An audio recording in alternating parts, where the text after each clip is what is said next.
Good morning students. Stereo chemistry में आप सभी का स्वागत है।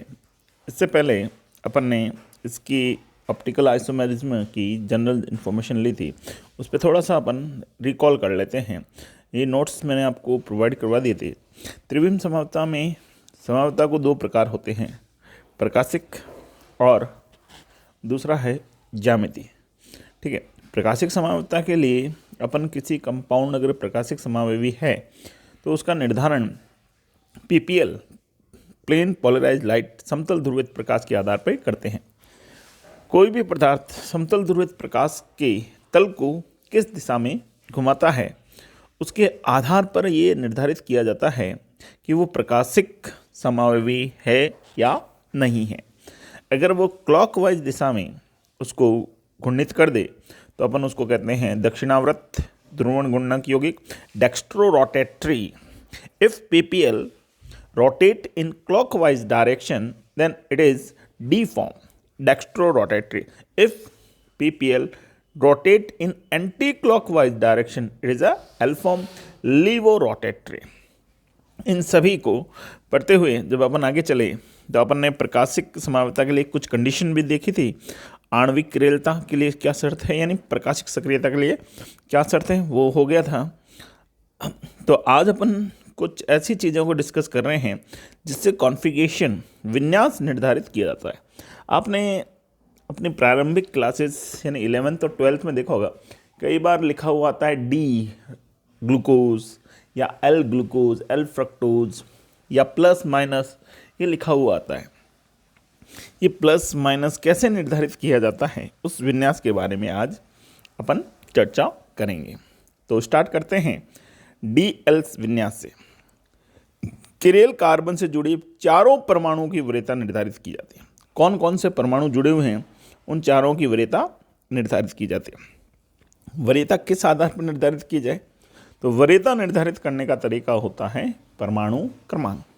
परमाणु क्रमांक को उच्चतम वरीयता दी जाती है, जिसका परमाणु क्रमांक ज़्यादा है उसको हायर प्रायोरिटी दी जाती है, लोअर है उसको लोअर प्रायोरिटी दी जाती है। फिर अपन एरो ड्रॉ करते हैं लोअर प्रायोरिटी से हायर प्रायोरिटी की ओर।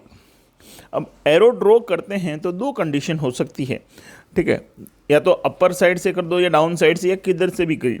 तो अपन को ये ध्यान रखना है, अपन को एरो उस तरफ से ड्रॉ करना है जिधर अणुभार कम है, उधर से एरो ड्रॉ करेंगे।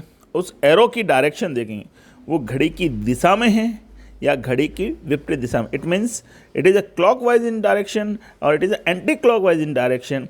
If it is in clockwise direction it is a D form, otherwise it is a L form. Clockwise direction में है, घड़ी की दक्षिण दिशा में है, दक्षिणावर्त है तो डी फॉर्म। अगर घड़ी की विपरीत दिशा में है, एंटी क्लॉकवाइज डायरेक्शन में है तो एल फॉर्म या माइनस फॉर्म। अब विन्यास निर्धारण को अपन सीखेंगे। पहले एक किरेल केंद्र वाला यौगिक ले लेते हैं जिसमें कायरल सेंटर एक ही हो। जैसे लैक्टिक एसिड का उदाहरण आपको दिख रहा होगा। मैं यहाँ ड्रॉ भी कर देता हूँ लैक्टिक एसिड। ये मैंने लैक्टिक एसिड को ड्रॉ कर रहा हूँ OH, ठीक है, H, ये COOH, ठीक है, ये CH3। अब मैं नंबरिंग स्टार्ट करता हूँ। चलिए मैंने नंबर ले लिया।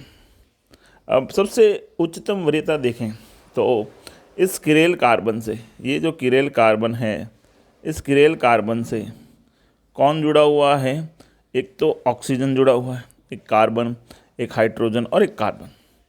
तो अपन को 1 और 4 डिसाइड करने। तो सबसे ज़्यादा परमाणु क्रमांक ऑक्सीजन का तो 1 नंबर दे दिया, और सबसे कम हाइड्रोजन का तो 4 नंबर। उच्चतम वरीयता निर्धारित हो गई, निम्नतम वरीयता।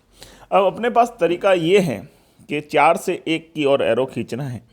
4 से 1 की ओर एरो अपन COOH समूह से भी खींच सकते हैं और CH3 समूह से भी खींच सकते हैं। लेकिन अपना नियम क्या कहता है कि उस रास्ते से चलना है जहां अणुभार कम हो। We draw arrow from such direction where the molecular weight is less. तो अपने पास एरो चलेगा हाइड्रोजन से कार्बन की और, हाइड्रोजन से कार्बन की और एरो चलेगा, ये चला एरो। तो देखिए इस एरो के अगर डायरेक्शन में देखूं तो ये घड़ी की विपरीत दिशा में घूम रहा है, क्लॉकवाइज नहीं होकर ये एंटी क्लॉकवाइज डायरेक्शन में है। और अगर एंटी क्लॉकवाइज डायरेक्शन में है तो अपन इसको एल फॉर्म कह देंगे, एल रूप कह देंगे या एल आइसोमर्स कह देंगे। ओके, चलिए नेक्स्ट बात करें नेक्स्ट एग्जाम्पल की। तो ये एग्जाम्पल एक और आपके सामने है, यहाँ ड्रॉ कर देता हूँ मैं। ये मैंने CH3 C2H5 CH2OH और H। अब सबसे बड़ी दिक्कत ये है कि अपन ये कहाँ से, देखो 3 में तो कार्बन ही आ गया, वरीयता कैसे निर्धारित। तो वरीयता निर्धारित करने के लिए नेक्स्ट एटम देखेंगे। इसमें नेक्स्ट एटम जो है H, H और H, तीनों H हैं CH3 से। इसमें देखेंगे तो CH2 CH3 है, तो इट मीन्स 2 तो H हो गए और 1 कार्बन हो गया। इसमें देखेंगे तो CH2OH यानी 2 H और 1 ऑक्सीजन। तो कंपैरिजन होगा ऑक्सीजन, हाइड्रोजन एंड कार्बन, और ऑक्सीजन, हाइड्रोजन और कार्बन में वरीयता निर्धारित की जाएगी अकॉर्डिंग टू ऑक्सीजन। तो ऑक्सीजन को अपन दे देंगे 1 नंबर, मैं वापस ड्रॉ करके बता देता हूँ। CH3 C2H5 CH2OH, तो ऑक्सीजन वाले ग्रुप को अपन 1 नंबर दे दिया। ठीक है, अब 1 नंबर आ गया, 4 नंबर आपको मालूम ही है। अब एरो ड्रॉ करना है। तो CH3 और C2H5 में मॉलिकुलर वेट लेस किसका होता है, CH3 का।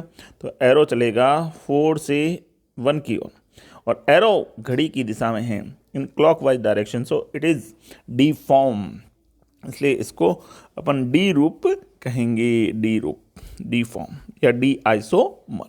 कितना सिंपल तरीका है डी और एल फॉर्म निर्धारित करने का। ये जो डिस्कस किया ये 1 किरेल कार्बन के अंदर अपन ने डिस्कस किया है। अब अपन बात करेंगे 2 किरेल कार्बन हो तो कैसे निर्धारित करें। 2 किरेल कार्बन का भी तरीका तो यही रहेगा, लेकिन एट ए टाइम 1 कार्बन को देखते हुए अपन को करना होगा। चलिए अपन सबसे रेगुलर एग्जाम्पल या मोस्ट कॉमन एग्जाम्पल लेते हैं टार्ट्रिक एसिड, टार्ट्रिक अम्ल।